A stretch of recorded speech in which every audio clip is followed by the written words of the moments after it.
Welcome to the Startup Espresso.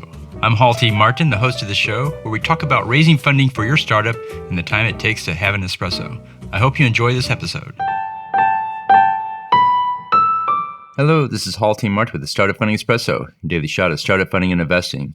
In ideation for a startup, it's important to follow a process. Consider these process steps for your ideation program. Empathize. Understand your customers' problems very well, including what works for them and what does not. This takes the research to a deeper level and includes the wishes and fears that customers have.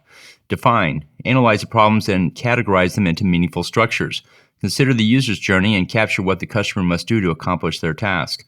Ideate. Generate potential solutions for the customer's problems. Capture all ideas in writing to share with the team. Prototype. Develop a prototype for each viable solution. It's important to build something that potential users can engage with.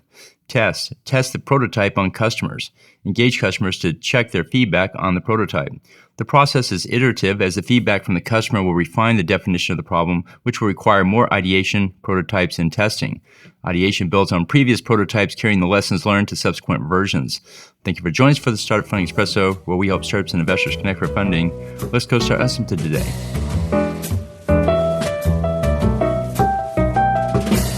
Hall T. Martin is the director of Investor Connect, which is a 501c3 nonprofit dedicated to the education of investors for early-stage funding. All opinions expressed by Hall and podcast guests are solely their own opinions and do not reflect the opinion of Investor Connect. This podcast is for informational purposes only and should not be relied upon as a basis for investment decisions.